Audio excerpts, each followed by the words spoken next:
आज की जनरेशन के लड़कों में वो बात नहीं रही। वो एग्रेशन, वो कमिटमेंट, वो टफनेस, वो कॉन्फिडेंस, और ये सब सिर्फ लो टेस्टोस्टेरॉन के कारण। एक सवाल पूछता हूं, तुम्हारा अभी टेस्टोस्टेरॉन कितना होगा? 300, 400, 500? साइंटिफिकली ये सही भी है, लेकिन सच्चाई तो ये है कि हमारे एंसेस्टर्स का टेस्टोस्टेरॉन कभी इतना लो था ही नहीं। जरा इस चार्ट को देखो। ये चार्ट दिखाता है कि कैसे हमारा टेस्टोस्टेरॉन डे बाय डे कम होता जा रहा है। लेकिन अब सवाल यह है कि ये टेस्टोस्टेरॉन आखिर है क्या? क्यों ये इतना जरूरी है? और हम अपना टेस्टोस्टेरॉन लेवल कैसे जान सकते हैं? सब कुछ स्टेप बाय स्टेप समझाऊंगा, और लास्ट में 4 ऐसे तरीके दूंगा जिनका इस्तेमाल करके तुम अपना टेस्टोस्टेरॉन लेवल बूस्ट कर सकते हो। तो आखिर ये टेस्टोस्टेरॉन क्या है? ये वो हार्मोन है जो तुम्हारी टेस्टिस में बनता है और डिसाइड करता है कि तुम एक आम लड़के हो या एक असली मर्द। ये तुम्हारी मसल्स से लेकर hair, deep voice, clear skin, bones, sperm production, mental strength और ओवरऑल बॉडी को इफेक्ट करता है। इसलिए इसे मेल हार्मोन या शॉर्ट में टी हार्मोन भी कहते हैं। अगर ये टी लेवल तुम्हारी बॉडी में कम होगा तो ये तुम्हारे कॉन्फिडेंस, मेंटल और फिजिकल स्ट्रेंथ सबको बर्बाद कर देगा। टेस्टोस्टेरॉन इतना जरूरी क्यों है? आज के समय में जिस एज में टेस्टोस्टेरॉन अपने पीक लेवल पर होना चाहिए, उसी एज में ये कम होना शुरू हो गया है। टी लेवल सिर्फ हमारी मसल, एग्रेशन या फोकस को कंट्रोल नहीं करता, बल्कि ये हमारी एनर्जी का कोर है। हम कैसे जाने कि हमारा टेस्टोस्टेरॉन लेवल कम है या ज्यादा? तुम चाहो तो ब्लड टेस्ट भी करवा सकते हो, लेकिन वो रिपोर्ट तुम्हारा एग्जैक्ट टी लेवल नहीं बता सकती, क्योंकि हमारी बॉडी में T level continuously up down होते रहते हैं।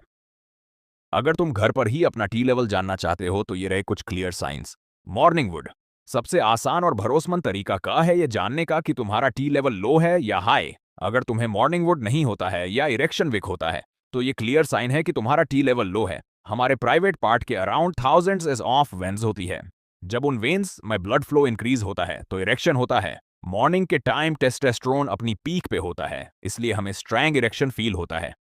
अगर तुम्हें मॉर्निंग वुड नहीं होता, इसका मतलब है पेनिस का ब्लड सर्कुलेशन लो है और टेस्टोस्टेरॉन स्ट्रेस के कारण रिलीज नहीं हो रहा है। Number 2, chest and belly fat. अगर तुम्हारी चेस्ट या बेली पर बहुत ज्यादा फैट जमा है तो ये क्लियर साइन है कि तुम्हारा टी लेवल बहुत लो है। हमारी बॉडी में बाद फैट होता है जो एरोमेटेज प्रोड्यूस करता है, और एरोमेटेज टेस्टोस्टेरॉन को एस्ट्रोजन में कन्वर्ट करता है।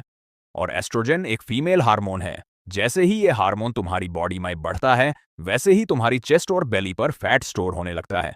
वहीं जिनकी बॉडी में हाई टेस्टोस्टेरोन होता है वो काफी स्लिम होते हैं, क्योंकि टेस्टोस्टेरोन फैट को बर्न करता है। Number 3, muscle loss and weak bones.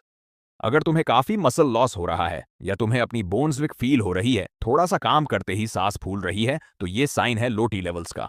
तो अब बहानेबाजी छोड़ो और अपने ऊपर मेहनत करो।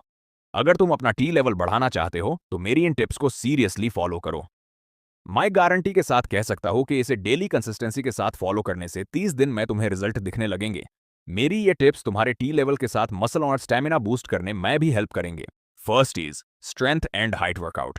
जब हम स्ट्रेंथ ट्रेनिंग करते हैं या ऐसा कोई भी वर्कआउट करते हैं जिससे बॉडी की मल्टीपल मूवमेंट्स होती है, तो हमारी बॉडी बहुत फास्ट और हाई अमाउंट में टेस्टोस्टेरोन प्रोड्यूस करती है, और स्पेशली तब जब तुम लेग वर्कआउट करते हो। अगर तुम इनमें से कोई भी वर्कआउट डेली करते हो, तुम्हारा टेस्टोस्टेरोन तेजी से बढ़ेगा। और अगर से तुम हिट कर हो, जैसे स्प्रिंटिंग या बर्पीज, तो तुम्हारा टी हार्मोन एलीट लेवल का होने वाला है। Second is sleep. देखो, सबको पता है कि हमारी बॉडी मेनली सारे हार्मोन स्लिप के टाइम ही रिलीज करती है, इसलिए रात को देर तक फोन देखने की बजाय टाइम पे सो जाओ। कोई करो कि कम से कम 7 या 8 घंटे की slip low. Third is vitamin D. Vitamin D testosterone booster है, लेकिन आज के टाइम में ज्यादातर लोग विटामिन डी डेफिशिएंट है। तो कोशिश करो दिन में लगभग 30 मिनट धूप में बैठो, जिससे तुम्हारा विटामिन डी इनटेक पूरा हो सके। Fourth and most important, nutrition. Nutrition हमारी बॉडी के लिए फ्यूल की तरह काम करता है, और सबसे मेन प्रोटीन। लेकिन हमारी इंडियन डाइट शुगर, प्रोसेस्ड और जंक फूड से भरी हुई है। अगर अपना प्रोटीन इनटेक पूरा करना चाहते हो तो इन चीजों को अपनी डाइट में शामिल करने की कोशिश करो। फिर है जिंक। जिंक हमारी बॉडी को रिलैक्स रखता है, जिससे स्लीप क्वालिटी बूस्ट होती है, और better sleep means better T level.